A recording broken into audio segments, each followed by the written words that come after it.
اعوذ باللہ من الشیطان الرجیم بسم اللہ الرحمن الرحیم وما یؤمن اکثرهم باللہ الا وهم مشرکون افامنوا ان تأتیہم غاشیۃ من عذاب اللہ او تأتیہم الساعۃ بغتۃ وهم لا یشعرون قل هذه سبیلی ادعو الی اللہ علی بصیرۃ انا ومن اتبعنی وسبحان اللہ وما انا من المشرکین وما ارسلنا من قبلک الا رجالا نوحی الیہم من اہل القری افلم یسیروا فی الارض فینظروا کیف کان عاقبۃ الذین من قبلہم ولدار الآخرۃ خیر للذین اتقوا افلا تعقلون۔ سلسلہ کلام سورہ مبارکہ یوسف علیہ السلام میں جاری تھا۔ عرض کیا تھا کہ داستان حضرت یوسف علیہ السلام تمام ہونے کے بعد چند ایک مطالب ہیں جن کو خداوند عالم نے اپنے محبوب کو مخاطب کر کے ذکر فرمایا ہے، اور وہ بھی در حقیقت قوانین الہی ہیں، اور قوانین الہی ہر زمانے میں ایک جیسے رہتے ہیں، وہ بدلتے نہیں ہیں، اور انہی قوانین کے سائے میں جس طرح کہ پہلے انبیاء نے الہی قوانین کو بیان کیا، اسی طرح سے پیغمبر خاتم بھی اسی قانون کی پیروی کرتے ہوئے انہی قوانین کو بشریت کے اندر عام کرتے ہیں۔ ان تعلیمات میں سے ایک قانون جو مربوط ہے توحید خالق پروردگار کے ساتھ، وہ یہ ہے کہ توحید کا عقیدہ اگر صحیح ہو، اس کا اثر یہ ہوتا ہے کہ اخلاقیات کی دنیا میں اثر انداز ہوتا ہے، انسان کو متخلق بنا دیتا ہے، اور اخلاق سے تھوڑا سا نیچے آئیں فقہ کی دنیا میں، تو اگر وہ عقیدہ توحید صحیح ہو تو وہ فقہ اصغر یعنی شریعت اور احکام دینی کی دنیا میں انسان کو متعبد بنا دیتا ہے۔ اس سے پتہ چلتا ہے کہ توحید کا عقیدہ ایک گہرا ارتباط رکھتا ہے اخلاقیات کے ساتھ اور دینی احکام کے ساتھ۔ اسی لیے اگر سیر نزولی میں عقیدہ، اخلاق، احکام اس میں دیکھیں تو ایک ان تینوں موارد میں ایک ارتباط ہے جو نیچے سے اوپر بھی ہے اور اوپر سے نیچے بھی ہے۔ یعنی اگر انسان شریعت کا پابند ہے تو شریعت کے پابند ہونے کا نتیجہ یہ ہے کہ حتماً اس کو متخلق اور باخلاق بھی ہونا چاہیے، اور اگر با اخلاق ہے تو اس کو یقیناً موحد اور عقیدے کی دنیا میں خالص اور صاف و شفاف ہونا چاہیے۔ اسی مطلب کی طرف خالق کائنات اشارہ فرما رہا ہے کہ اگر آپ جا کر دیکھیں عقائد کی دنیا میں اکثریت ایسی ہے مومنین کی، وہ پہلے کہا وما اکثر الناس ولو حرصت بمؤمنین، اکثریت کیسی ہے کہ اکثریت مومن نہیں ہے، وہ کم تعداد ہے جو مومنین کی ہے۔ وہ پھر مومنین میں آ کر اگر آپ دیکھیں تو مومنین میں عقیدے کی دنیا میں موحد کتنے ہیں کا بہت کم ہیں جو مومنین کی دنیا میں حقیقتاً موحد ہیں، وإلا اکثریت مومنین کی کون ہیں؟ وہ شرک سے آلودہ ہیں۔ خود شرک اور ایمان یہ کیسے قابل جمع ہے؟ یہی سے پتہ چلتا ہے کہ شرک کے موارد زیادہ ہیں۔ ایک شرک ہے جلی جو باب احکام میں یعنی فقہ میں بیان کیا جاتا ہے، اور وہ شرک جلی اس کے اپنے احکام ہیں کہ جو شرک کا مرتکب ہوتا ہے وہ نجس بھی ہے، کافر بھی ہے، اور ایسا معاشرہ انسانی کے ساتھ اس کے روابط جو فقہ نے بیان کیے ہیں کہ وہ محدود ہیں، وہ شرک جلی کا نتیجہ ہے۔ لیکن ایک انسان دائرہ ایمان میں آتا ہے اور دائرہ ایمان میں آنے کے بعد اسلام کو قبول کرتا ہے، شریعت پہ عمل بھی کرتا ہے اور شرعی احکام کو دل سے قبول بھی کرتا ہے، در عین حال عقیدے کی دنیا میں شرک خفی کا ارتکاب کرتا ہے۔ یہ شرک خفی ایمان اور اسلام کے ساتھ قابل جمع ہے، یعنی در عین حال کے انسان مسلمان بھی ہے، مومن بھی ہے، خود در عین حال مشرک بھی ہے۔ مشرک بمعنی شرک خفی کہ جو انسان کو دائرہ دین سے خارج نہیں کرتا. دائرہ دین میں ہے لیکن مرتبے کے اعتبار سے کم ترین مرتبہ ہے. اور وہ کیا ہے؟ کہا کہ وما یؤمن اکثرهم باللہ، اکثریت مومنین کی ایسی ہے جو اللہ پر ایمان رکھتے ہیں، ان کی اکثریت کیا ہے؟ وہ مشرکون، شرک سے آلودہ ہیں. کس طرح سے؟ اگر آپ تفسیر روائی کی طرف مراجعہ کریں تو اسی آیت کے ذیل میں جو تفسیر روائی کے اندر روایات نقل ہوئی معصومین علیہ السلام سے، خصوصاً امام باقر اور امام صادق علیہ السلام سے، جب امام سے سوال کیا گیا، کہا کہ مولا یہ کیسے ممکن ہے کہ انسان در عین حال کے مومن ہے مشرک بھی ہو؟ تو امام علیہ السلام نے صراحت کے ساتھ انہی الفاظ کے ساتھ امام علیہ السلام نے جواب دیا کہ اس شرک سے مراد اولاً شرک خفی ہے، اور اس کی تعبیر امام علیہ السلام نے یوں بیان کی کہ مثلاً ایک مومن انسان یہ کہتا ہے کہ اگر فلاں شخص نہ ہوتا تو میں ہلاک ہو جاتا، اگر فلاں شخص نے میری مشکل حل نہ کی ہوتی تو آج میں دنیا میں نہ ہوتا. کا یہ شرک خفی ہے. کیوں؟ کہا کہ اگر انسان غیر خدا سے وابستہ ہو کر اس پہ اعتماد کرنا شروع کر دے تو در حقیقت یہ نفی قدرت خدا کی، یعنی اس کا مطلب ہے خدا کی قدرت کی تمہیں ضرورت نہیں ہے، خدا کے کمالات اور خدا کے فیض کی تمہیں ضرورت نہیں ہے. اس کا مطلب ہے تم خدا کے فیض سے اور خدا کی قدرت سے بے نیاز ہو، جو اس کے ساتھ تم نے اپنے آپ کو وابستہ کر لیا ہے. در حقیقت آپ نے اس طاقت کو یا اس شخص کو خدا کے مقابلے میں رکھ کر یہ جملات جو زبان پہ لائے ہیں یہی شرک خفی ہے. اگر یہ جملہ کہے اور اس جملے کی حقیقت سے آشنا نہ ہو، جس طرح کہ عام لوگ کہتے ہیں، اکثریت یہی کہتے ہیں، یا مثلا یہ جملہ عموماً آپ نے زبان پہ دیکھا ہو، جی پہلے خدا پھر یہ، پھر یہ کون ہے بھائی؟ مثلا فرض کریں ہوتا ہے کسی ادارے میں جاتے ہیں، کہتے ہیں جی پہلے خدا پہ امید ہے، خدا کے بعد آپ ہیں. کیا مطلب ہے بھائی؟ یعنی اگر خدا سے نہ ہوا تو تم کرو گے؟ یہ شرک ہے. اور یہ عموماً ہماری زبان پہ ہوتا ہے، آپ معاشرے میں چلے جائیں یہی ہوتا ہے. وہ کہا کہ یہ جملات زبان پہ لانا یہ شرک ہے. اگر اس کا عقیدہ بھی رکھ لے تو یہ شرک خفی شرک جلی میں تبدیل ہو جاتا ہے، یعنی بدترین مشرک ہے یہ پھر، کہ اگر یہی جو جملہ زبان پہ لاتا ہے اور اسی کو مستقل سمجھنا شروع کر دے خدا کے مقابلے میں، یہ شرک خفی سے نکل کر شرک جلی بن جاتا ہے. خوب، جس طرح کہ پہلے بھی عرض کیا تھا، پھر کیا کرنا چاہیے انسان کو اگر ایمان کے دائرے میں ہے اور توحید اس کی خالص ہے تو پھر کیا ہے کہ ہر چیز میں خدا کو دیکھے. فرض کریں یہی ہے، اگر کسی کے پاس جاتے ہیں مشکل حل ہوتی تو کیا کہیں؟ الحمدللہ خدا نے میری مشکل فلاں کے ذریعے سے حل کر دی. اگر خدا نے لطف نہ کیا ہوتا تو یہ بھی نہیں کرتا، اگر خدا نے اس کے دل میں نہ ڈالا ہوتا تو یہ میرا کام نہیں کرتا. پس اس کا مطلب ہے کہ جب انسان کی نگاہ خدا پہ ہوتی ہے تو پھر کیا ہوتا ہے، پھر وہ ان اسباب اور وسائل کی طرف نگاہ نہیں رکھتا ہے. توکل اس کا جب خدا پہ ہوتا ہے تو پھر چھوڑ دیتا ہے. کیسے؟ جب توکل خدا پہ ہوتا ہے تو وہ خود ہی اسباب فراہم کرتا ہے خداوند عالم اس کی نجات کے لیے، اس کی عزت کے لیے، اس کی جتنی بھی مشکلات ہیں ان کے حل کرنے کے لیے. اسی لیے کہا جاتا ہے کہ اکثریت مومنین کی بھی اگر آپ جا کر دیکھیں روزمرہ گفتگو کے اندر تو گفتگو ان کی شرک آمیز نظر آتی ہے انسان کو. اور اس شرک سے بچنے کے لیے راستہ کیا ہے کہ انسان کی توحید اتنی قوی اور اتنی پختہ ہونی چاہیے کہ انسان کو سوائے خدا کے کوئی اور چیز نظر نہ آئے. خوب، یہاں سے اس قانون کو ذکر کرنے کے بعد اب وارد ہو جاتے ہیں مطلب دیگر میں، اور وہ یہ ہے کہ جب انبیاء آتے ہیں خداوند عالم کے دین کا پرچار کرنے کے لیے تو اس دین کی نسبت لوگوں کی جو ایکٹیویٹیز ہوتی ہیں یا سرگرمیاں ہوتی ہیں یا کہہ لیں کہ دین کے مقابلے میں لوگوں کے جو گروہ وجود میں آتے ہیں وہ کس طرح سے ہوتے ہیں کا دیکھا جائے تو در حقیقت 3 قسم کے گروہ سامنے آتے ہیں.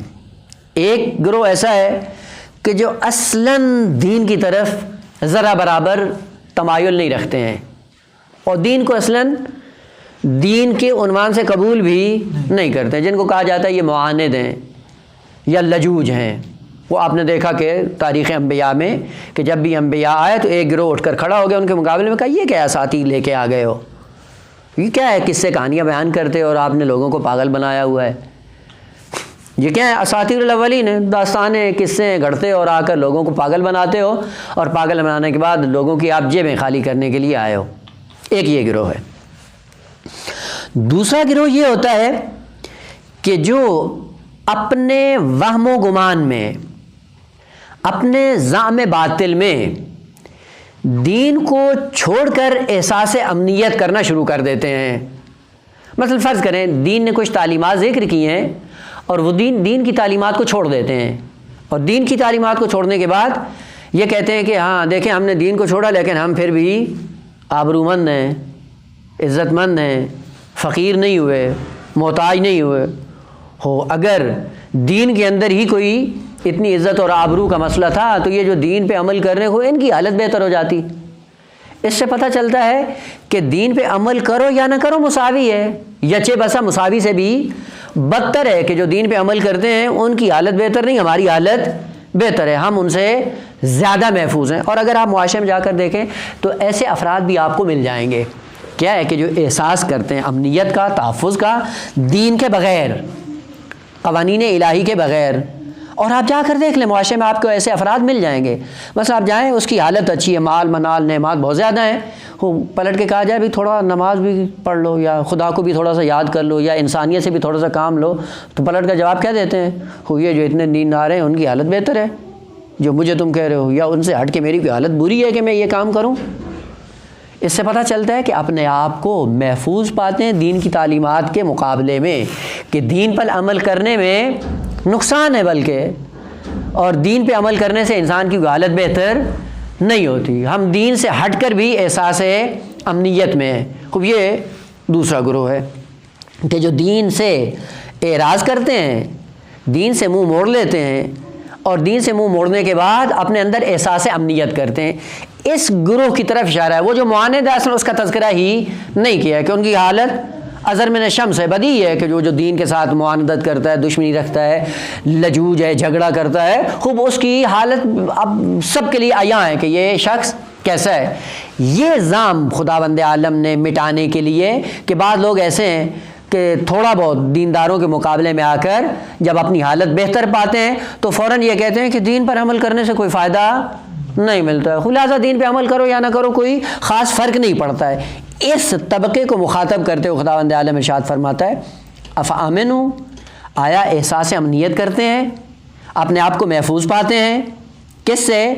ان تأتیہم غاشیۃ من عذاب اللہ، کہ عذاب خدا ان کو آ کر گھیر لے، یعنی عذاب خدا سے اپنے آپ کو محفوظ پاتے ہیں۔ غاشیہ یہ ایک کلمہ ہے کہ جو پہلے ایک مناسبت سے عرض کیا تھا، اسامی قیامت بیان کر رہے تھے تو وہاں پہ عرض کیا تھا کہ متعدد اسماء ہیں قیامت کے، ان میں سے ایک ہے یوم الغاشیہ۔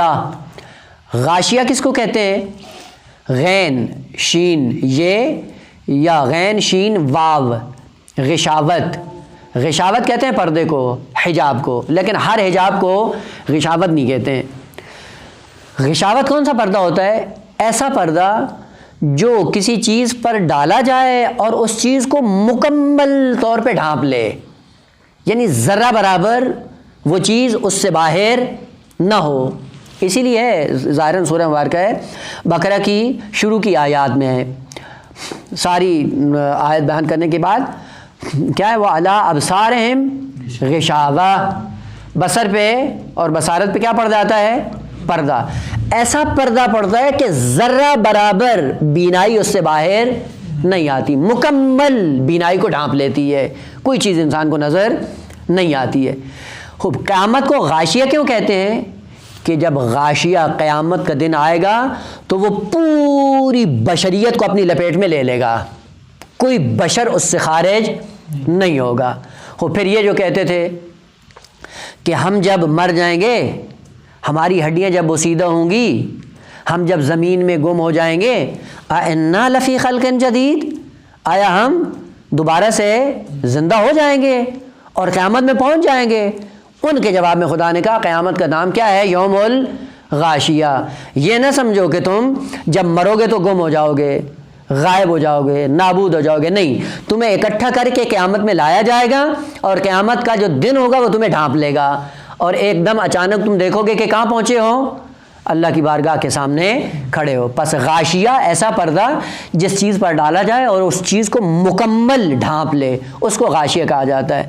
البتہ اس غاشیہ کے مصادیق بہت زیادہ ہیں، اب مصادیق کی وجہ سے لفظ کا معنی نہیں بدلے گا، مصادیق کے بدلنے سے معنی بدلتا نہیں ہے۔ مثلا فرض کریں انسان کا معنی کیا ہے؟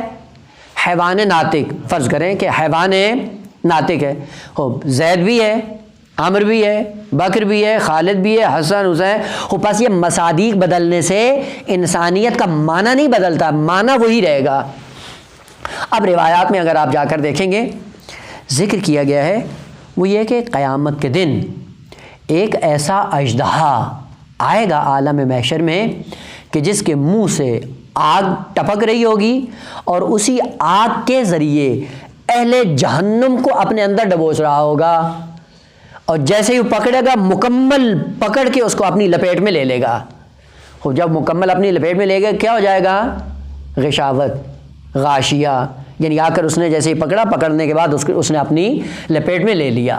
یہ جو لپیٹ میں لے رہا ہے تو اس کا معنی یہ نہیں کہ غاشیہ کا معنی سانپ ہے، نہ، یا غاشیہ کا معنی اژدہا ہے، نہ، غاشیہ کا معنی وہی ہے کہ ایسا حجاب جو کسی کو مکمل ڈھانپ لے، اب وہ سانپ ہو، وہ دن ہو، وہ عذاب ہو، یا وہ نعمت ہو۔ اصلاً بعض نعمتیں ہیں جو انسان کو مکمل طور پہ ڈھانپ کر اس کو رفع اور آسائش عطا کرتی ہیں، وہ بھی غاشیہ کہلاتی ہیں۔ افامنوا، آیا یہ اپنے آپ کے اندر احساس امنیت کرتے ہیں، کس سے؟ کہ ہم خدا کے عذاب سے محفوظ ہیں۔ کس طرح سے آگا؟ دیکھیں خداوند عالم نے تحفظ دینے کے لیے کیا قرار دیا ہے؟ ایک قلعہ، قلعے کے اندر ہے انسان تو کیا ہے؟ محفوظ ہے، اور اگر قلعے سے باہر ہو تو پھر احساس امنیت نہیں ہے۔ مثلا فرض کریں انسان اگر گھر میں بیٹھا ہوا ہے اور بارش ہو رہی ہے تو بارش سے کیا محفوظ ہے یا نہیں ہے؟ وہ یقیناً محفوظ ہے۔ لیکن انسان گھر سے باہر ہو، آسمان کے نیچے کھڑا ہو اور بارش ہو رہی ہو، بارش ہونے کے باوجود احساس امنیت کرے گا یا نہیں کرے گا؟ اگر عقل مند ہوگا تو احساس امنیت نہیں کرے گا، لیکن اگر پاگل ہو تو کیا کہے گا؟ شاید میں محفوظ ہوں اور بارش مجھ پہ نہیں گر رہی ہے۔ اسی لیے خداوند عالم نے بشریت کے تحفظ کے لیے قلعہ، دج قرار دیا کہ اس دج اور قلعے کے اندر آ کر احساس امنیت کرو، اور وہ کون سا ہے؟ کہ کلمۃ لا الہ الا اللہ حصنی فمن دخل حصنی امن من عذابی۔ توحید کا ایسا قلعہ ہے کہ جس کے اندر آئے بغیر انسان کو امنیت اور تحفظ نہیں ملتا۔ کئی ایسے لوگ ہیں جو اس قلعے کے باہر ہوتے ہیں، دائرہ توحید سے باہر آتے ہیں اور سمجھتے ہیں کہ شاید ہم محفوظ ہیں۔ اس کے نمونہ قرآن نے جو ذکر کیا وہ کیا تھا؟ جب طوفان حضرت نوح علیہ السلام شروع ہوا، حضرت نوح علیہ السلام نے سب کو دعوت دی، من جملہ اپنے بیٹے کو بھی دعوت دی کہ آؤ اور آ جاؤ، تو کیا کہتا ہے؟ سآوی الی جبل یعصمنی، میں آپ کی دعوت پہ لبیک کہتے ہوئے قلعہ توحید میں نہیں آنا چاہتا۔ کیوں؟ چونکہ پہاڑ ہے، پہاڑ پہ چڑھ جاؤں گا، پہاڑ کی چوٹی پہ چڑھوں گا تو یہ عذاب سے میں بچ جاؤں گا۔ یہ کیا کر رہا ہے؟ توحید کے قلعے سے بھاگ کر باہر رہتے ہوئے احساس امنیت کر رہا ہے۔ حضرت نوح علیہ السلام نے کیا کہا؟ لا عاصم اليوم من امر اللہ، آج عذاب خدا سے کوئی چیز بچانے والی نہیں ہے، ایک ہی راستہ ہے، اور وہ کون سا ہے؟ وہ قلعہ توحید ہے۔ اگر توحید کے دائرے میں آ گئے تو بچ جاؤ گے، اگر توحید کے دائرے میں نہیں آئے تو پہاڑ نہیں، جس طاقت کا بھی سہارا لوگے تم محفوظ نہیں ہو۔ اور ادھر سے عالم بشریت کے اندر توحید کو مجسم کرنے کے لیے خدا نے انبیاء کو بھیجا، اور انبیاء کے ساتھ ان کے اوصیاء کو خداوند عالم نے بھیجا۔ انبیاء اور اوصیاء کیا کرتے ہیں؟ اسی قلعہ توحید کا پرچار کرتے ہیں۔ اسی لیے جب روایات میں آتا ہے کہ ولایت علی ابن ابی طالب حصنی فمن دخل حصنی امن من عذابی، ولایت امیر المومنین ایسا قلعہ ہے کہ جس کے اندر رہ کر انسان محفوظ ہو سکتا ہے، اور اگر اس ولایت کے مقابلے میں آ کے اس سے ٹکر لے کر احساس یہ کرے کہ میں محفوظ ہوں، یہ حماقت ہے اور یہ پاگل پنا ہے۔ اور خداوند عالم کا یہ قانون، افامنوا، آیا یہ احساس امنیت کرتے ہیں، اپنے آپ کو محفوظ پاتے ہیں، لیکن اس تحفظ کے بعد ہوگا کیا؟ ان تأتیہم غاشیۃ، ایک حجاب آنے والا ہے کہ جو ان کو ڈھانپ لے گا، اور وہ حجاب کس کا ہے؟ کہ عذاب خدا کا ہے۔ عذاب خدا حجاب بن کر اچانک ان کو اپنی لپیٹ میں جب لے گا، اس کے بعد ان کو پتہ نہیں چلے گا کہ ہم کہاں تھے اور کہاں پہنچ گئے۔ یا او تاتیہم الساعۃ بغتۃ، یا اچانک قیامت کے اندر پہنچ جائیں گے، قیامت کی لپیٹ میں آ جائیں گے. نتیجہ کیا ہوگا؟ وہ لا شعور، یعنی لاشعوری کے عالم میں عذاب خدا میں مبتلا ہو جائیں گے، اور جیسے ہی عذاب خدا میں مبتلا ہوں گے پتہ ہی نہیں چلے گا کہ ہم عذاب میں مبتلا ہو گئے ہیں. یہ کون لوگ ہیں؟ کہ وہ لوگ جو توحید اور ولایت اہل بیت سے بھاگ کر اپنے آپ کو محفوظ دیکھ رہے تھے، لیکن خداوند عالم کے عذاب نے جب آ کر ان کو اپنی لپیٹ میں لیا تو اصلاً جب عذاب میں مبتلا ہوئے تو ایک زمانے تک تو ان کو پتہ ہی نہیں چلا کہ ہمارے ساتھ کیا ہوا ہے. دیکھیں کبھی کبھی ہوتا ہے انسان کے لیے کہ جب اچانک کوئی چیز انسان کی زندگی میں رونما ہوتی ہے، اس اچانک رونما ہونے کے ساتھ ساتھ انسان کی توجہ اصل اس کی طرف جاتی ہی نہیں ہے، اصل پتہ ہی نہیں چلتا میرے ساتھ کیا ہو رہا ہے. اور آپ دیکھیں یہ اچانک ایسے جو واقعات انسانوں کی زندگیوں میں رونما ہوتے ہیں ایک دم مبہوت ہو جاتے ہیں، اور ایک دم مبہوت ہونے کے بعد کیا ہوتا ہے؟ یعنی اصل ان کو احساس نہیں ہوتا کہ مجھ پہ کون سی مصیبت آ گئی ہے. اب مصیبت کا جو عذاب ہوتا ہے وہ الگ، لیکن اسی عالم میں یہ بیچارہ پریشان ہو جاتا ہے کہ میرے ساتھ ہو کیا گیا ہے، یہ ہو کیا گیا ہے، یہ کیا ہے؟ اچانک عذاب خدا نے آ کر اس کو غاشیہ بن کر اپنی لپیٹ میں لیا اور پتہ نہیں چلا. اسی لیے اگر روایات میں ہے کہ انسان جب مرتا ہے اور مرنے کے بعد آداب اسلامی ہے کہ اس کو کیا کہا جائے؟ تلقین پڑھائی جائے. جب قبر میں اتار دیا جاتا ہے تو کہا تلقین پڑھو. یہ تلقین کیا ہے؟ یہ تلقین اس کا ایک مطلب یہ ہے کہ جو بدیہی معلومات تھیں انسان کے پاس عالم دنیا میں، جیسے ہی موت کا جھٹکا آتا ہے سب کچھ غائب ہو جاتا ہے اس سے. پتہ ہے دین کیا ہے، پیغمبر کون ہے، اللہ کون ہے، کتاب کیا ہے، کہ موت کا جھٹکا ایسا ہے جو اچانک آتا ہے، یہ غاشیہ من عذاب اللہ، سب کچھ بھول جاتا ہے. اس لیے کہا تلقین کرواؤ. تلقین کیا ہے؟ یعنی بار بار وہی کلمات جو ابتدائی ہیں کہ اس کو دہراؤ تاکہ اس کو پتہ چلے کہاں پہنچ گیا ہے. اور بعض روایات میں ہے کہ بعض ایسے انسان ہیں کہ 300 سال قیامت کے گزرنے کے بعد ان کو یہ پتہ چلے گا کہ ہمارے پیغمبر کا نام محمد صلی اللہ علیہ وآلہ وسلم تھا. اللہم صلی علی محمد. یہ وہ لوگ ہیں کہ جو اہل بیت سے ہٹ کر احساس امنیت کرتے تھے. وہ جب مریں گے ہوگا کیا؟ جب غاشیہ عذاب خدا کا آئے گا وہ کا سب کچھ اپنی لپیٹ میں لے گا. جب اپنی لپیٹ میں لے گا تو ہوگا کیا؟ کہ سب کچھ بھول جائے گا. آپ جا کر دیکھیں یہ لوگ جو ICU میں جاتے ہیں کما میں سے جانے کے بعد جیسے ہی تھوڑا سا افاقہ ہوتا ہے کس کو پہچانتے ہیں؟ کسی کو بھی نہیں پہچانتے. نہ ماں نہ باپ نہ بہن نہ بھائی نہ دوست نہ احباب نہ حتی معلومات کچھ. ایک ہی سوال ذہن پہ ہوتا ہوں، میں کون ہوں اور کہاں ہوں؟ بس. اور آپ کون ہیں؟ میں کون ہوں، کہاں ہوں اور آپ کہاں. اس کا مطلب ہے کہ امیر المومنین کی جو تعبیر ہے اب سمجھ میں آتی ہے. رحم اللہ امرأن، اللہ اس مرد پہ رحمت نازل کرے، من علم من عین وفی عین و الی عین. یعنی یہ 3 سوال اگر کسی کو آتے ہیں، یہ عبد خدا ہے. اور ہم کہاں پہ پڑے ہوئے ہیں؟ ہم دنیا کی معلومات بٹورنے کے چکر میں ہیں، لیکن ان 3 سوالوں کا جواب ہمیں معلوم نہیں ہے. اور معصومین فرماتے ہیں کہ اگر ان 3 سوالوں کا آپ کو جواب آتا ہے آپ بہترین عالم ہو. اور بہترین عالم اس لیے کہ ہم نے رحمت خدا کے نزول کی دعا کی آپ کے لیے. آپ کو پتہ میں کہاں سے آیا ہوں. اگر انسان کو اس سوال کا جواب آتا ہے بہترین عبد خدا ہے جو مشمول رحمت الہی ہے. اور اگر آپ کو اس سوال کا جواب آتا ہے فی عین، کہاں پہ رہ رہے ہو، کب تک ہو، کیوں ہو، ہمیشہ رہنا ہے نہیں رہنا ہے، کیسے جانا ہے، یہ تو چیز بدی ہم سب دیکھ رہے ہیں. اولا ہمیشہ نہیں رہنا ہے، ثانیاً جو کچھ ہے وہ ہم سے لے لیا جائے گا. پھر یہ چپاول گری کیوں، ظلم و بربریت کیوں، خیانت کیوں، دوسروں کے حقوق کی پامالی کیوں ہو. اس کا مطلب ہے کہ ہمیں فی عین کا جواب نہیں آتا. خوب الی عین، خوب مر جاؤ گے ختم ہو جاؤ گے اور اس کے بعد تمہارا کوئی حشر و نشر نہیں ہوگا. و الی عین، کہاں جانا ہے آپ کو، وہ جہاں جانا ہے اس کا انتظام کیا یا نہیں کیا. اگر یہ 3 سوال کا جواب آپ کو آتا ہے تو معصوم فرماتے ہیں کہ رحم اللہ، خدا اس پہ رحمت نازل کرے. اس کے علاوہ کسی پہ رحمت نازل نہیں کی ائمہ طاہرین نے، اور نہ دعا کی ہے کسی کے لیے. یہ کون ہے؟ یہ وہ لوگ ہیں جو اہل بیت کا دروازہ چھوڑ کر احساس امنیت کرتے ہیں، احساس تحفظ کرتے ہیں. خداوند عالم نے کہا نہ محفوظ نہیں ہو تم. محفوظ وہی ہے جو قلعہ توحید کے اندر آ جائے، جو قلعہ ولایت کے اندر آ جائے، وہ محفوظ ہے. لہٰذا امام رضا علیہ السلام نے مرو سے جاتے ہوئے جب کہا کہ کلمۃ لا الہ الا اللہ حصنی من دخل حصنی امن من عذابی، لیکن کہا کہ اس قلعے میں آنے کے لیے شرائط ہیں، وَأَنَا مِن شُرُوطِهَا، یعنی ہماری ولایت کے سائے سے ہوتے ہوئے تم توحید کے قلعے میں داخل ہو سکتے ہو، اور اگر امام رضا کا دروازہ چھوڑ کر تم موحد بننا چاہتے ہو یہ خام خیالی ہے۔ نتیجہ کیا ہوگا؟ غاشیہ عذاب خدا تمہیں آ کر گھیر لے گا، یا اچانک تم قیامت کے محشر میں پہنچ جاؤ گے اور تمہیں کوئی شعور بھی نہیں ہوگا۔ حواس باختہ انسان کسی جگہ پہنچ جائے، اس کو کچھ پتہ نہیں ہوتا کہ میں کون ہوں، کہاں ہوں، اور میرے ساتھ ہو کیا رہا ہے، اصل کسی چیز کی خبر نہیں ہوتی۔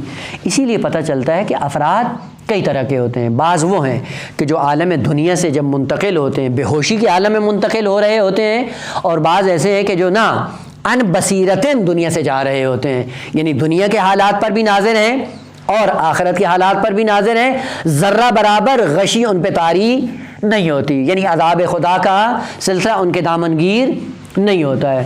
دنیا کے بھی اعمال پہ ناظر ہوتے ہیں اور آخرت کی طرف بھی۔ یہ کون لوگ ہیں کہ جن کو ان تین سوالوں کا جواب آتا ہے، من عین، فی عین، الی عین۔ خود جب فی عین تھے تو کیا تھے؟ وہ کسی چیز سے اپنا رابطہ برقرار نہیں کیا ہے۔ خود جب رابطہ برقرار نہیں کیا ہے اس سے وابستگی بھی نہیں ہے۔ خود جب وابستگی نہیں ہے تو آسانی کے ساتھ انسان منتقل بھی ہو جاتا ہے بغیر کسی احساس ذلت اور خفت کے۔ یہاں سے پھر البتہ بعض کلمات ہیں کہ جو پہلے عرض ہو چکے ہیں، اب دوبارہ ان کا تکرار نہیں۔ قل ھذہ سبیلی، میرا راستہ یہی ہے۔ میرا راستہ کیا ہے؟ یعنی یہ جو ابھی تک اتنی داستان بیان کی، آپ نے سیرت حضرت یوسف علیہ السلام پڑھی، سنی اور اس میں غور و فکر کیا، جو ابھی تک پیغام ہدایت حضرت یوسف علیہ السلام کی داستان میں آپ کو ملا، میرا راستہ بھی وہی ہے جو پہلے اس داستان میں خدا نے بیان کر دیا ہے۔ میرا بھی یہی راستہ ہے، میں اس راستے سے ہٹ کر کچھ بھی نہیں لے کے آیا ہوں۔ جو انبیاء لے کے آئے تھے میں بھی وہی لے کر آیا ہوں۔ اگر آپ کی توجہ اس پوری داستان پہ ہے ابھی یہ پتہ چل جائے گا، قل ھذہ سبیلی۔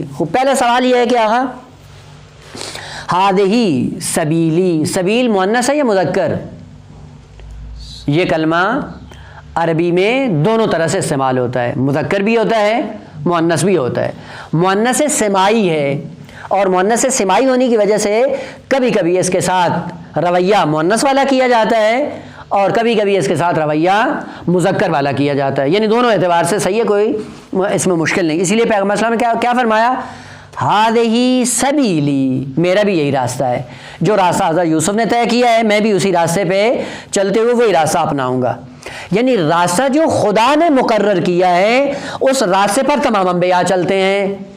اس کا مطلب یہ نہیں ہے کہ معاذ اللہ حضرت ختمی مرتبت تابع ہیں حضرت یوسف علیہ السلام کے، نہ، راستہ ایک ہے جو خداوند عالم کی طرف سے آتا ہے اور اسی راستے پہ تمام انبیاء چلتے ہیں، اور اس راستے کی جو مشکلات تمام انبیاء نے برداشت کی میں بھی وہی کروں گا۔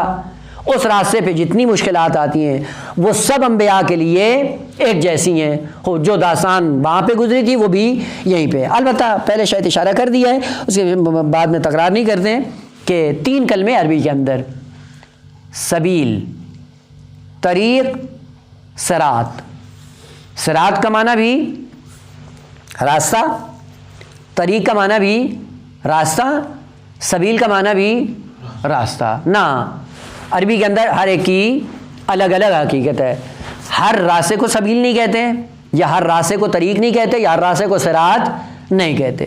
وہ ضمناً تھوڑا سا اگرچہ پہلے شاید تفصیل کے ساتھ عرض کیا ہے، سبیل ہمیشہ ذیلی راستہ ہوتا ہے، ٹیمپریری، موقت، اصلی راستہ نہیں ہوتا۔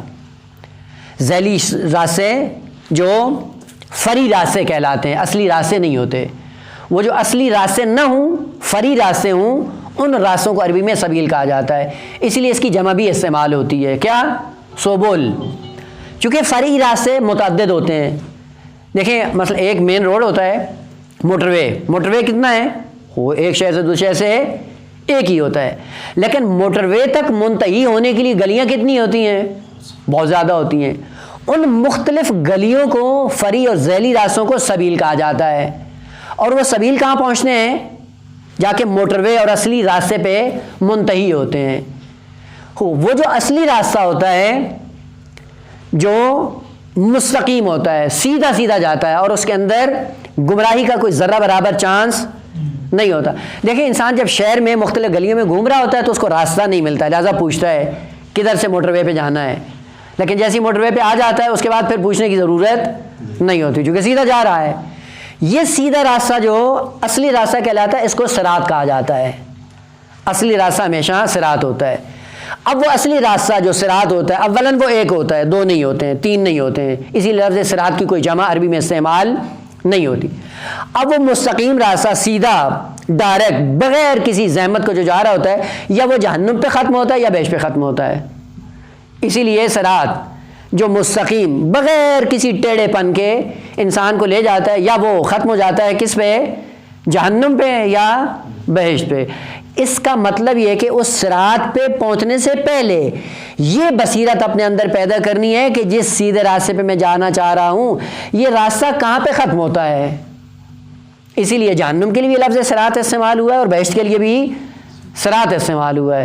یعنی بعض ایسے ہیں جو ڈائریکٹ جہنم میں پہنچ جاتے ہیں بغیر کسی زحمت کے، اور بعض ایسے ہیں جو ڈائریکٹ بہشت میں پہنچ جاتے ہیں بغیر کسی زحمت کے۔ اس کا مطلب ہے جیسا راستہ صراط اپنایا ہے ویسے انسان اس پہ چلتے ہوئے اپنے انجام کو پہنچ جاتا ہے۔ البتہ عرض کیا تھا یہ صراط سین کے ساتھ ہے، اصل حروف اصلی سین رے طا ہے، لیکن چونکہ صاد کے ساتھ یہ قریب المخرج ہیں، سین اور صاد دونوں کے ساتھ اس کو پڑھا جا سکتا ہے، صراط بھی اور سین کے ساتھ صراط بھی۔ البتہ عرض کیا تھا کہ لفظ صراط حقیقتاً کیا ہے؟ عربوں کے اندر بعض کھانے ایسے ہوتے تھے کہ جن کو کھانے کے لیے چبانے کی ضرورت نہیں پڑتی تھی، جیسے ہی آپ منہ میں ڈالتے ہیں فوراً آپ گلے سے نیچے اتار لیتے ہیں، اس کھانے کو عربی میں صراط کہا جاتا ہے۔ مثلا آج کی دنیا میں کیا آگا؟ سوپ یا حلوہ۔ خود سوپ کیا ہوتا ہے؟ جیسے ہی آپ منہ میں ڈالتے ہیں فوراً اتار لیتے ہیں۔ یہیں سے پتہ چلتا ہے کہ وہ کھانا جو آسانی سے گلے سے اتر جاتا ہے اس کو جب صراط کہتے ہیں، تو صراط کون سا راستہ آگا جس کو طے کرنے کے لیے کوئی زحمت آسانی سے طے کر لیتے ہیں۔ خوب بعض ہیں جو جہنم کے راستے پہ آسانی سے جہنم میں پہنچ جاتے ہیں، بعض ایسے ہیں جو جنت کے راستے پہ آسانی سے جنت میں چلے جاتے ہیں۔ پس صراط وہ ہے اصلی راستہ اور جو آسانی سے طے ہوتا ہے، دو وہ سیدھا جاتا ہے، اس میں کوئی گمراہی کا سلسلہ نہیں ہے، یعنی بھٹکنے کی کوئی گنجائش نہیں ہوتی۔ اب وہ جہنم میں جائے یا بہشت میں جائے وہ آپ کی اپنی بصیرت پہ موقوف ہے۔ تیسرا کلمہ ہے طریق۔ طریق کون سا راستہ ہے؟ آپ نے دیکھا ہے کہ کبھی کبھی راستے ہوتے ہیں چلنے کے لیے لیکن ہموار نہیں ہوتے، ہموار راستے کم ہوتے ہیں۔ مثلا ابھی آپ جائیں سنگلاخ وادی میں جائیں یا بیابان میں جائیں یا پہاڑی راستے میں جائیں، اب اگر پہاڑی راستہ آپ کو طے کرنا ہو تو پہاڑی راستوں میں ایک ہی راستہ ہوتا ہے جو ہموار ہوتا ہے، آپ اس کو آسانی سے طے کر لیتے ہیں، لیکن اگر اس راستے سے ہٹ کے آپ کہیں جانا چاہیں تو آپ نہیں چل پائیں گے۔ وہ راستہ جو پہلے ہموار نہ ہو بعد میں ہموار کرنے کے بعد اس کو صاف شفاف بنایا جائے اس راستے کو عربی میں طریق کہا جاتا ہے۔ مثلا یہ قدیم زمانے میں ہوتا تھا، ابھی بھی ہے۔ آپ جائیں اگر ایک زمین ہو کھیت ہو جس میں ہل چلے ہوئے ہوں تو ہل چلی ہوئی زمین میں چلنا آسان نہیں ہوتا، لیکن آپ وہاں سے اگر اونٹوں کی قطار کو ایک دفعہ گزار دیں تو کیا ہو جاتا ہے؟ وہ راستہ بن جاتا ہے۔ یہ راستہ کیسے بنا ہے کہ اونٹوں نے اپنے پاؤں کے ذریعے کیا کیا ہے؟ اس زمین کو ہموار کیا، ہموار کرنے کے بعد دوسرے آنے والے لوگوں کے لیے کیا کر دیا ہے؟ زمینہ فراہم کر دیا ہے۔ پس وہ راستہ جس کو ہموار کیا جائے اور ہموار کرنے کے بعد دوسروں کے لیے زمینہ فراہم کر دیا جائے اس راستے کو طریق کہا جاتا ہے۔ چونکہ طریق کیا ہے؟ طوئے رے قاف کا معنی ہوتا ہے مارنا۔ جب مارتے ہیں یعنی پاؤں کو جب آپ زمین پہ مارتے ہیں تو کیا ہو جاتا ہے؟ وہ راستہ ہموار ہو جاتا ہے۔ زمین کا جو اوبڑ کھابڑ والا حصہ ہوتا ہے وہ کیا ہو جاتا ہے؟ پلین اور ہموار ہو جاتا ہے۔ جیسے ہی ہموار ہوتا ہے کیا ہو جاتا ہے؟ طریق بن جاتا ہے۔ دیکھیں اہل بیت نے قائد روایات میں کہ ہم نے طریق جنت کو آپ کے لیے ہموار کر دیا ہے، اس کا مطلب ہے کہ پہلے ہموار نہیں تھا، ہم نے ہموار کیا۔ اگر ہم نے ہموار نہ کیا ہوتا تو تمہیں جنت کا راستہ نہیں ملتا، اور واقعیت بھی یہی ہے کہ نہیں ملتا۔ دیکھیں اگر کربلا میں امام حسین علیہ السلام کی تعلیمات نہ ہوتی اور امام کی قربانیاں نہ ہوتی، آج ہمارے اندر ناموس کی تمیز ہوتی؟ یہ جو بہن کی اور ماں کی اور ناموس کی جو تمیز ہے یہ کہاں سے آئی ہے؟ کہا کہ اگر اس دین کے راستے کو طریق نہ بنایا ہوتا اہل بیت نے، آج بشریت بھٹک رہی ہوتی۔ کربلا والوں نے جان کا نذرانہ پیش کر کے دین کے راستے کو ہموار کیا ہے، اور ہموار کرنے کے بعد آپ کے لیے پیش کر دیا ہے۔ یا علماء کی محنتیں دیکھیں آقا، علماء کے حالات پڑھنے کے بعد انسان کو اس چیز کا یقین ہو جاتا ہے۔ کون سے علماء جن کو کھانے کا کچھ نہیں ملتا تھا، 3 دن بھوکے رہ کے بھی انہوں نے دین کے راستوں کو ہموار کیا ہے۔ کیسے ہموار کیا؟ آغا مرشی نجفی، آپ ان کی لائبریری میں جائیں، اس وقت عالم اسلام کی پہلی لائبریری ہے کہ جس کے اندر خطی نسخے اصلی موجود ہیں اور کثرت کے ساتھ موجود ہیں۔ ایک خطی نسخہ اجارے کی نمازیں پڑھ کے، اجارے کے روزے رکھ کے، کتابیں خرید کر ایک کتاب خانہ میراث علمی تشیع کو محفوظ کیا ہے، اور ایک کتاب کے اوپر آشے ظاہراً وہ تہذیب کا نسخہ ہے، شیخ طوسی کی کتاب تہذیب الاحکام کا نسخہ وہ خریدا انہوں نے، اور اس کی جلد پہ لکھا کہ میں نے اس کتاب کو خریدا ہے جبکہ میں 3 دن سے بھوکا اور پیاسا ہوں، نہ کھانے کے لیے کھانا ہے اور نہ پینے کے لیے پانی ہے۔ یہ کیا کیا ہے؟ کہا انہوں نے طریق ہموار کیا دین کا آپ کے لیے۔ آج ہم اس طریق پہ چل کر غیر ذمہ دارانہ سرگرمیوں میں مصروف ہیں، اور ہمارے اندر یہ احساس پیدا نہیں ہو رہا کہ ہم نے بھی اس طریق کو مزید ہموار کر کے آئندہ نسلوں کے حوالے کرنا ہے۔ وہ کیسے کر کے جا رہے ہیں ہم؟ بس طریق کو ہمیشہ ہموار کرنے کی ضرورت ہے، اور ہموار کرنے کے لیے زحمت کی ضرورت ہے۔ اگر زحمت کرو گے تو یہ طریق مزید ہموار ہوگا، اور اگر زحمت نہیں کرو گے تو یہ طریق ہموار نہیں ہوگا، اور قیامت کے دن پکڑے جائیں گے۔ پیغمبر اسلام کیا فرماتے ہیں؟ قل ھذہ سبیلی، میرا راستہ بھی یہی ہے، لیکن یاد رکھو کیا ہے؟ ادعو الی اللہ علی بصیرۃ، ادعو میں داعی ہوں۔ داعی لفظ دعوت، یہ دعوت عربی کی الگ ہے، اردو کی الگ ہے۔ اردو میں دعوت کا معنی کیا ہے؟ کھانا پینا۔ جی آج فلاں کے ہاں دعوت ہے، کیا مطلب؟ یعنی پیٹ پوجا کرنی ہے۔ عربی میں اس کو دعوت نہیں کہتے ہیں، عربی میں کیا کہتے ہیں؟ ضیافت۔ ماہ مبارک میں آپ کیا ہیں؟ اللہ کے مہمان ہیں۔ خوب میزبان کون ہے؟ خداوند عالم۔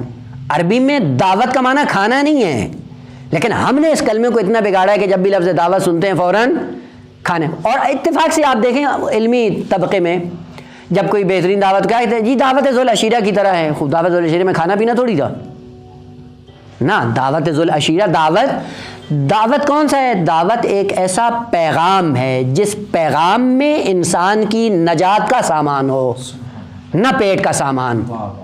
اسی لیے داعی کو دیکھیں، یہ جو داعی بن کر آیا ہے اس کو دیکھو کہ یہ داعی تمہاری نجات کے لیے آ رہا ہے یا تمہاری ذلت اور تباہی کے لیے آ رہا ہے۔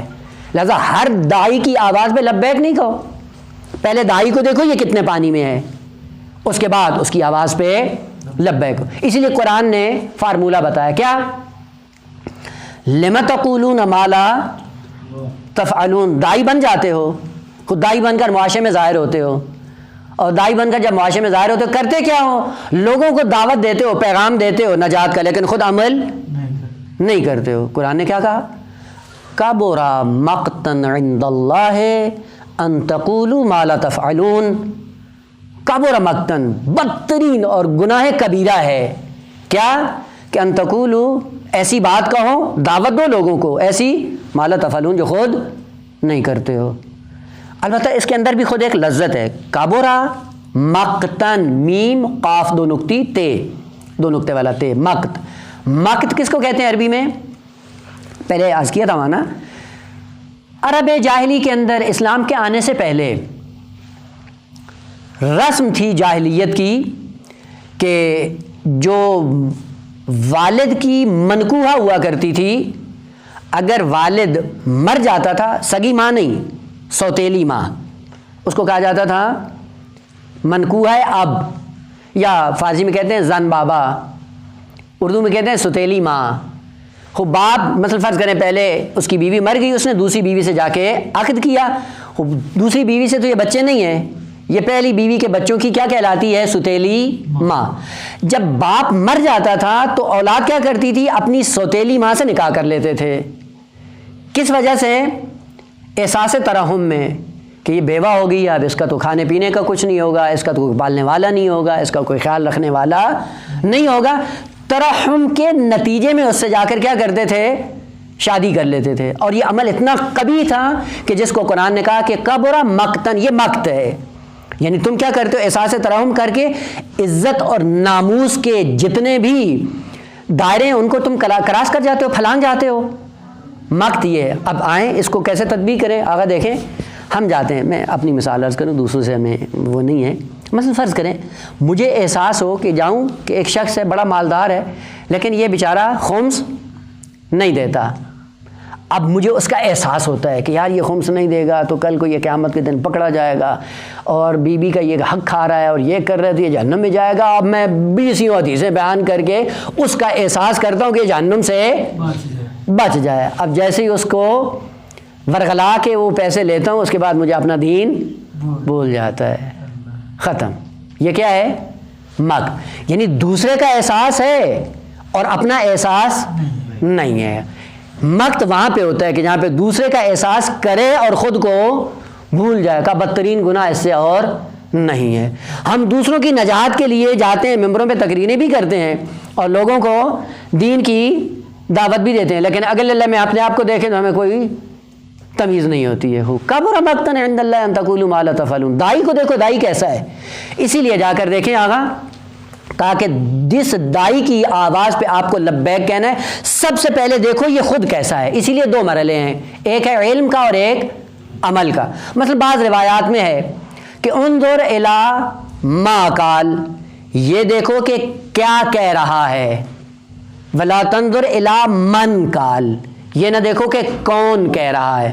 اور ہم نے یہ قانون بنایا ہوا ہے اپنی زندگیوں کا، مثلا کوئی اچھی بات کر رہا ہے اور وہ شخص کیا ہے، برا، اور وہ اچھی بات کرتا ہے، اور اگر ہم اس کو ٹوکنا چاہیں تو کیا کہتے ہیں، او بھائی اس کو نہیں دیکھو، اس کی بات کو دیکھو، بات اچھی کر رہا ہے یا نہیں، ہو کہا بات اچھی کر رہا ہے۔ اب معصومین نے ایک قانون یہ دیا کہ انظر الی ما قال ولا تنظر الی من قال، کون کہہ رہا ہے اس سے نہیں جاؤ، بات اچھی کر رہا ہے بات اچھی لے لو، لیکن نہیں ہے، دین یوں نہیں ہے، دین ادھورا نہیں ہے۔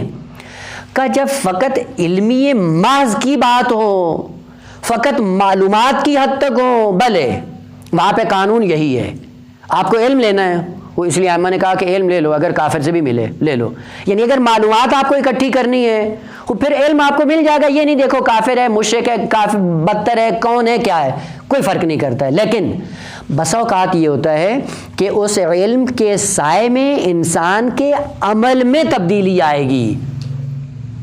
ایسا نہیں ہے کہ فقط علم محض ہے، علم کے ساتھ ساتھ انسان کی سیرت میں، انسان کی عملی زندگی میں، انسان کے کردار میں تبدیلی آئے گی۔ وہاں پہ کیا کرو، وہاں پہ معصومین نے کہا نا، جس طرح ما قال اہم ہے اسی طرح من قال بھی اہم ہے، لہذا دائی کو دیکھو کہ یہ دائی کون سا ہے، کہاں کی دعوت دے رہا ہے، اس سے پہلے، اس کا مطلب ہے دعوت دینے سے پہلے اس کے کردار کو دیکھو، اگر کردار مثبت کا حامل ہے اب اس کی بات پہ بھی لبیک کہو، اگر مثبت کردار نہیں چھوڑ دو، کیوں، کل کو آپ کی زندگی میں اور آپ کے کردار میں مؤثر ثابت ہوگا اور ممکن ہے جہنمی بنا دے۔ اور اسی لیے سورہ مدثر میں کہ قرآن کی آیات، یا ویلتا لم اتخذ فلانا خلیلا، قیامت کے دن یہ احساس ندامت کرنے سے پہلے آج دیکھ لو کہ کس دائی کی آواز پہ لبیک کہہ رہے ہو۔ پس دائی کون ہے، کہ جو ماقال اور منقال ہر دو مقام میں پاک و پاکیزہ ہو، اگر دائی ایسا ہو اس کی آواز پہ لبیک ہو۔ پیغمبر اسلام کیا فرماتے ہیں، قل ہذہ سبیلی ادعو الی اللہ، میں بھی دائی بن کر آیا ہوں، لیکن میں دائی بننے سے پہلے، علم کی دنیا میں بات کرنے سے پہلے میں نے اپنے عمل اور کردار کے ذریعے اس بات کو ثابت کیا ہے، اسی لیے میں صادق و امین پہلے معروف ہوا ہوں، دین کا پیغام میں نے بعد میں دیا ہے۔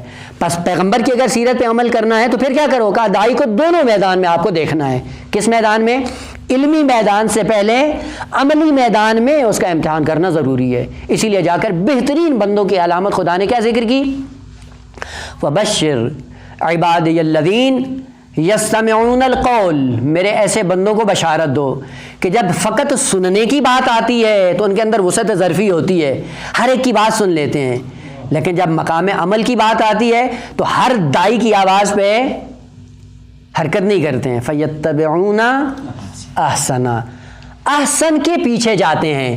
خوب احسن کون ہے، تو اب قرآن نے ذکر کیا کہ احسن فقط وہ نہیں ہوتا جو بات اچھی کرتا ہے، احسن وہ ہوتا ہے جو بات بھی اچھی کرتا ہے، کردار بھی اچھا ہوتا ہے. جو علم اور عمل دونوں میں احسن ہو اس کی پیروی کرتے ہیں میرے بندے، اس سے ہٹ کر کسی کے پیچھے نہیں چلتے ہیں. لہذا کیا کہا؟ احسن کلام کیا ہے؟ وَمَنْ أَحْسَنُ مِنَ اللَّهِ قَوْلًا، بہترین قول کس کا ہو سکتا ہے؟ ممن دعا الی اللہ، جو دائی ہے الی اللہ. پس کون ہے جس کی پیروی کرنی؟ جو دائی ہے الی اللہ ہے. وہ کون اللہ کی طرف لے کے جا رہا ہے؟ دائی ایسا ہے جو خدا کی طرف لے کے جا رہا ہے، چل پڑو اس کے پیچھے. اور اگر دائی الی اللہ نہیں ہے تو پھر رک جاؤ، باتیں سنتے رہو لیکن مقام عمل میں انتظار کرو. مقام عمل میں انتظار کیوں کرو؟ کہ انتظار اس بات کا کرو اس کا کردار اس کے قول کی تصدیق کرتا ہے یا نہیں کرتا. اگر اس کا کردار اس کے قول کی تصدیق کرتا ہے، یہ دائی الی اللہ، اس کے پیچھے چل نکلو. لہٰذا پیغمبر اسلام نے بھی یہ فرمایا، یہ میرا راستہ ہے. ادعو، میں بھی دائی ہوں لیکن کہاں ہوں؟ اپنی ذات کی طرف بلاتا ہوں یا نا اپنے مکتب کی طرف بلاتا ہوں یا کہاں ہوں؟ میری دعوت کا نقطہ کہاں ہے؟ کہاں کس کی طرح میں دعوت دیتا ہوں؟ میں دائی الی اللہ ہوں. لیکن ہم کیا ہیں؟ ہم دائی الی نفس ہیں. کیا کریں؟ ہمارے مکتب میں آؤ تو آپ دین کے راستے پہ مستقیم چل رہے ہو. اگر ہمارے مکتب میں نہیں آئے تو نہ مومن ہی نہیں، اصل دائرہ دین سے خارج ہو.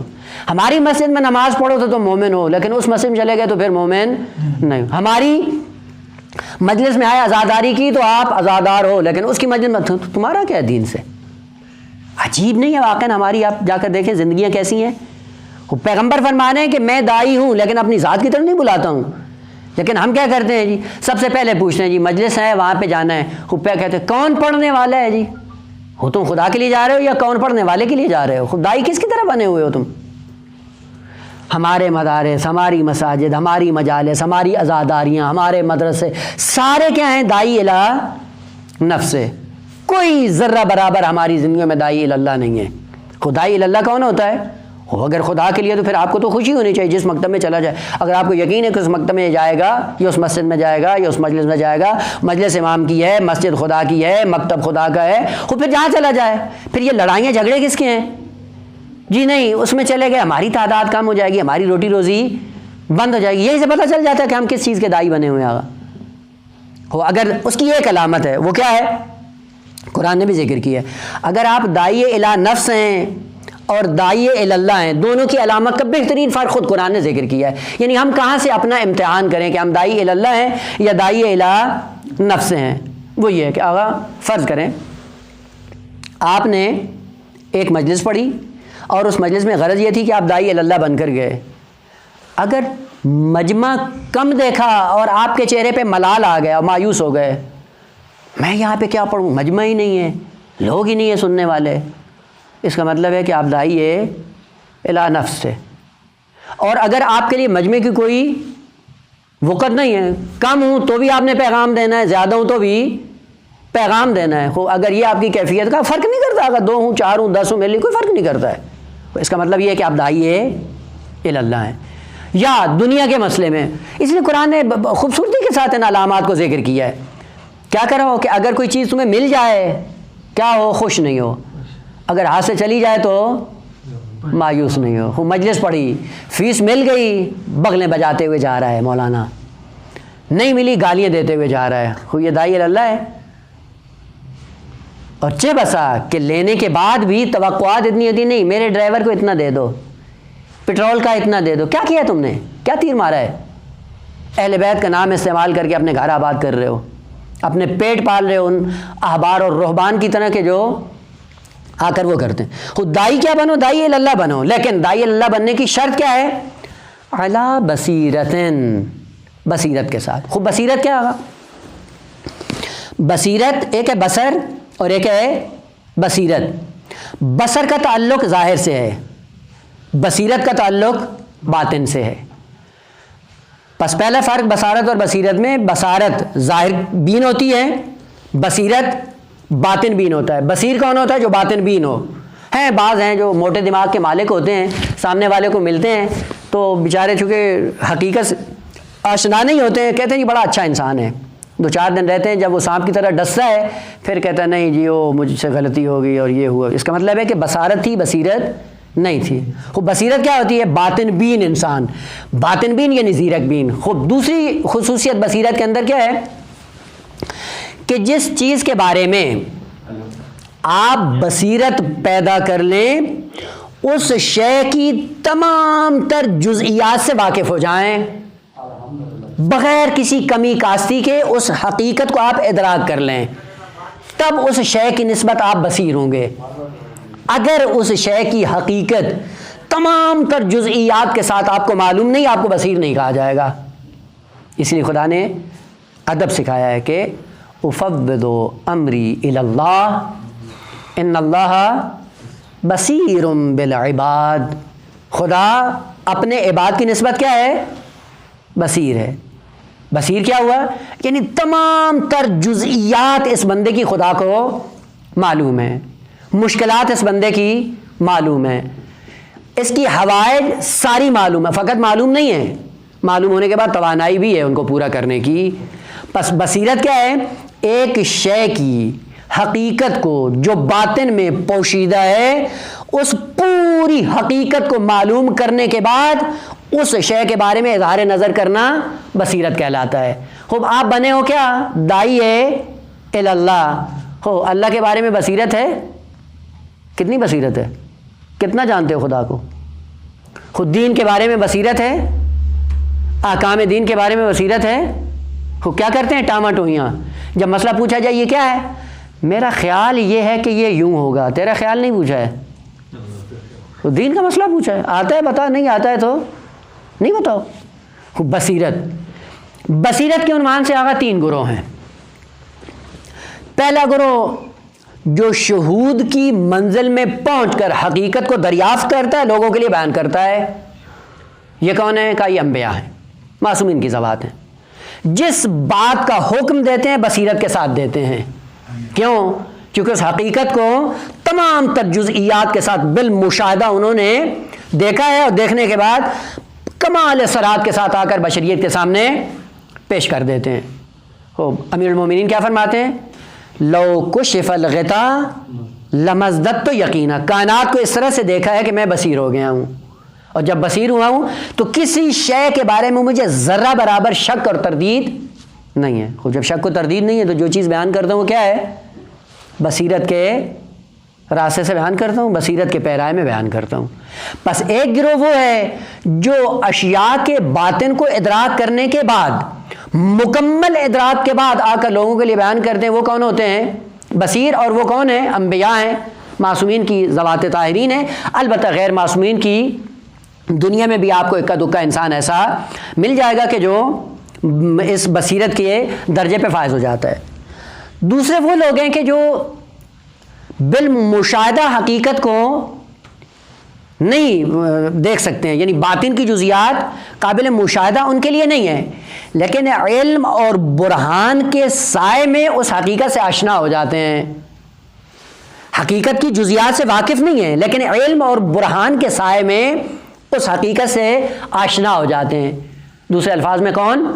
علماء، فقہا، محققین، جو دین کے باطن کو تو بالمشاہدہ نہیں دیکھ پاتے ہیں لیکن دین کی تعلیمات کو براہین اور ادلہ کے سائے میں علم اور تحقیق کی روشنی میں واضح پاتے ہیں، اور واضح پانے کے بعد دوسروں کے لیے پھر بیان کر دیتے ہیں. خوب دوسرا گروہ یہ کہ یہ بھی کیا ہے؟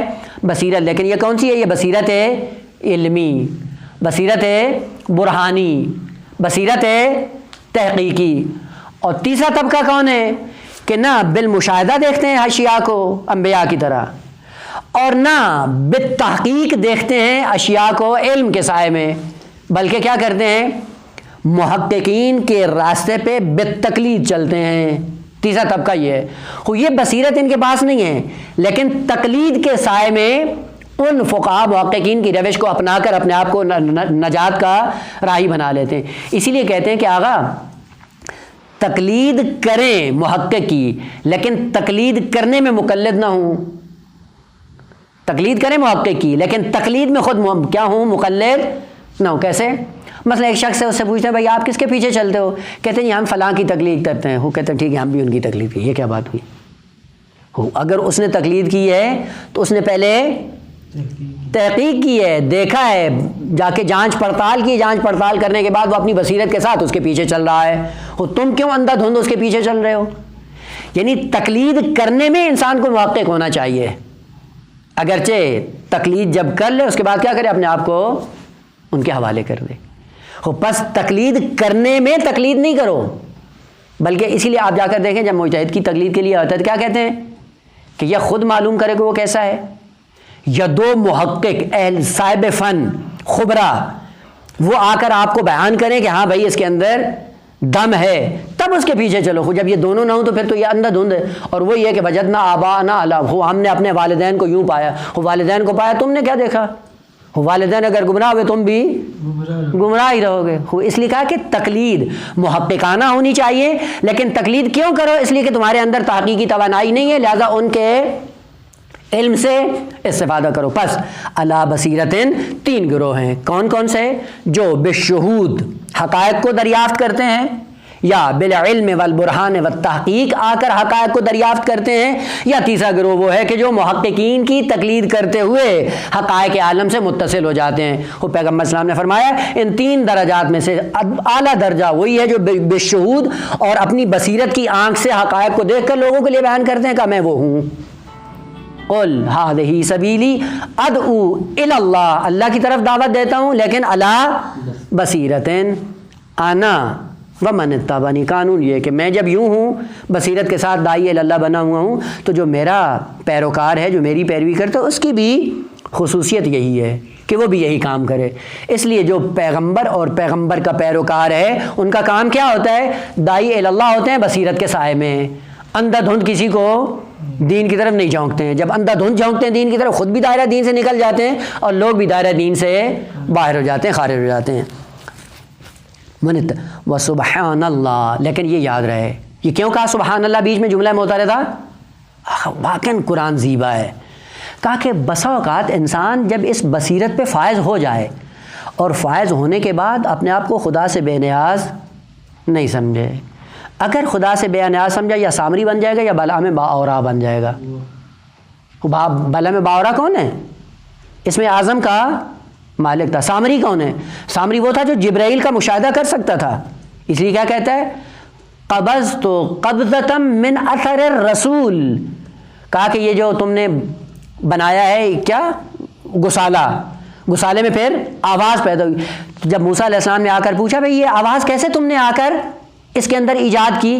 کہتا ہے قبضت قبضۃ من اثر الرسول. جب جبرائیل تجھ پہ نازل ہوتا تھا میں دیکھتا تھا، اور جس سواری اور براق پہ وہ نازل ہو کر آیا تھا، جس جگہ براق نے پاؤں رکھا اس پاؤں سے میں نے مٹی اٹھائی. اس مٹی کی تاثیر یہ تھی کہ جب اس میں نے پتلے میں ڈالی یہ پتلا بولنے لگ گیا. اس کا مطلب ہے جو جبرائیل کو دیکھ سکتا ہے معمولی انسان نہیں ہے. لیکن یہ سامری کب بنتا ہے؟ بلعم باورا کب بنتا ہے؟ جب بصیرت کی دنیا میں آ جاتا ہے اور خدا سے اپنے آپ کو بے نیاز پاتا ہے. جیسے ہی بے نیاز پایا جائے گا ویسے ہی سکوت کر جائے گا. فوراً پیغمبر اسلام نے ادب سکھایا، کہا بصیرت بھی ہو اور بصیرت کے ساتھ داعی الی اللہ بنو، لیکن خبردار خدا سے بے نیاز نہیں. ہر لمحے ان صلاتی و نسکی و محیای و مماتی للہ اور سبحان اللہ. خدا کی ذات بڑی پاکیزہ ہے، منزہ ہے وہ ذات، یعنی ہم ابھی بھی خدا سے وابستہ. یہ بیچ میں جملہ معترضہ اس لیے ہے کہ اپنا رابطہ ہمیشہ خدا کے ساتھ برقرار کرو. اگر ایک لمحے کے لیے تم نے خدا سے اپنا احساس نیاز کیا، اسی لمحے تم ذلیل و خوار ہو جاؤ گے، نابود ہو جاؤ گے. اسی لیے کیا کہا کہ سبحان اللہ، اور دوسرا وما انا من المشرکین، میں مشرکین میں سے نہیں. کیوں؟ جو مشرک ہے وہ شرک خفی میں ہو یا شرک جلی میں ہو، وہ کبھی بھی بصیرت پہ فائز نہیں. میں کہاں کیوں بصیرت پہ پہنچا ہوں؟ جواب اس لیے کہ میں مشرکین میں سے نہیں. میری زندگی میں ذرہ برابر جب شرک نہیں ہے، بس یہ قانون مل گیا آیا قرآنی سے کہ جس کی ذات میں جتنا جتنا شرک آتا جائے گا اتنی اتنی بصیرت ختم ہوتی جائے گی، اور جتنی جتنی توحید آتی جائے گی اتنی اتنی بصیرت بڑھتی چلی جائے گی. بس قانون یہ کہ اپنی بصیرت بڑھانی ہے، کیا کرو کہ شرک سے اپنے آپ کو پاکیزہ کرو. امام خمینی کے لیے ہے، جب یہ انقلاب کے لیے جب نہضت چلا رہے تھے عراق کے اندر، تو ایک بہت اہم میٹنگ تھی نجف کے اندر، تو اس میں آئے اور کئی معممین بیٹھے ہوئے تھے اور بڑی اہم میٹنگ تھی انقلاب سے پہلے، اور امام کو احساس ہو گیا کہ اس میٹنگ میں کئی لوگ ایسے ہیں جو سواقی ہیں، اس کے صدامی جاسوس ہیں، اور یہ خبر اس سے پہلے کہ ہم میٹنگ شروع کریں وہاں تک پہنچ جائے گی اور کل کے لیے مشکل کھڑی ہو جائے گی۔ البتہ یہ وہی ہے بصیرت جو تقوی کے سائے میں انسان کو ملتی ہے۔